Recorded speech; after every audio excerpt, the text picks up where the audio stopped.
And it has to do with the fact that an estimated 45% of women in the Greater Accra are overweight, according to a nutrition report.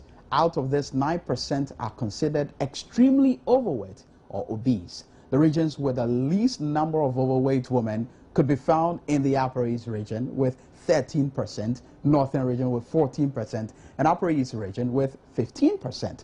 Now, this was contained in a report released by Mrs. Kate Kwashi, head of Nutrition Department, Ghana Health Service, during the opening of a two-day workshop for stakeholders in the agriculture and the health sectors. She said children in Northern and Upper East regions were more likely to be overweight or underweight for the matter and stunted than children in other regions, ranging from 14% to in the Greater Accra to 37% in the Northern region. She cited lack of iodine as the main cause, iodine for the matter, as the main cause of preventable mental retardation and brain damage, adding that it could also cause complications during pregnancy and childbirth. She also said large goiters, which also come about as a result of iodine deficiency, makes their victims uncomfortable and unattractive and might reduce persons' chances of marriage or even employment.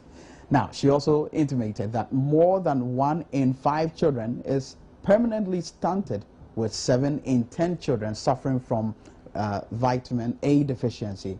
And she also goes on to say that it is also estimated that 5 out of every 6 children under 5 are anemic, and also 6 in every 10 women between the ages of 15 to 49 years are anemic as well. She also added that pregnant women should take good care of their health and avoid undernutrition in order to avoid having difficulty at childbirth, and also produce more breast milk with required nutrients.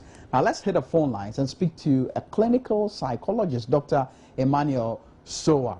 Doc, we're talking of 45% of women in the Greater Accra obese or overweight. Now, I wonder how this is going to affect their confidence. I mean, if anyone is overweight in Accra and is a woman and sees this particular report, wouldn't the person be depressed? Yes, indeed.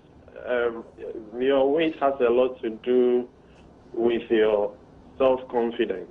And the truth is that most people who are obese are not able to handle it psychologically. A lot of them, feel terrible about themselves. They stand in front of the mirror and they don't like what they see. And this is often worsened when they have issues with their partners. And it is really a big issue. It has implications for your relationship with other women who are slim and trim, because you're always comparing yourself to them and you're feeling bad. But is it right then to have had this report put out there? Wouldn't it further, create more depression, like I said in the beginning?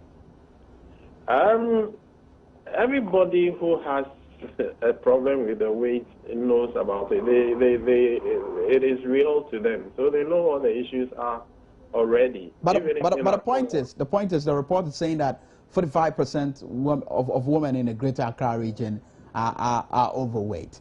And I'm looking at someone who is overweight getting into a trotro and having this story blurred on the radio set in a trotro, and how is she going to feel about it? Well, there is a difference between being overweight and being obese. Yeah. When you are overweight, you just need a body mass index of 25. The report draws a link to that. Yeah, to be rated as being overweight, you just need a body mass index of 25. Yes. And the report is true. 25 is not too high. You have between 25 and 27, we say that you are overweight. But after 27, we say that you are overweight and at risk. So 25 is not so bad. When it gets to 30 body mass index, then you are talking about obesity, and that is where most of the problems begin. So what kind of help is needed here for anyone who is overweight? psychological and all that? I would like to look at it more from the preventive aspect. Okay. Than from trying to deal with it. Because as our system is now, dealing with obesity is a big deal. And the preventive aspects entail what we are doing with our school children right now. Most of our schools nowadays don't even have playing field. And after JSS, most of the girls are not even exercising adequately. They go to school and nobody forces them to exercise. They are not used to exercising. They finish school, they go to university, no exercise. They get married, 1 or 2 children, and the weight begins to pile up. And they don't have any idea of how to get rid of the weight because they are not used to exercising. You need to be exercising regularly to maintain, a healthy weight. And most of our children are not being taken through that. And that is the issue we have. And if you are living in a place like Accra where, there is traffic, there is a lot of pressure of work and everything, I believe you me, it's very difficult to get a time to exercise. You need a lot of commitment. And such commitment only comes through practice. You need to have, scheduled your life in such a way over a long period that you find time to exercise. And that is what is lacking. All right. It's a cultural problem. Very well. Dr. Emmanuel, so that's all time will allow us for. And I know this discussion is going to go on for some time now. Thank you very much for talking to us on News Desk. Well, before we go, just a quick comment from Isaac on Facebook. He says, overweight woman in Accra, this is quite shocking. We all love our women who are fat or chubby.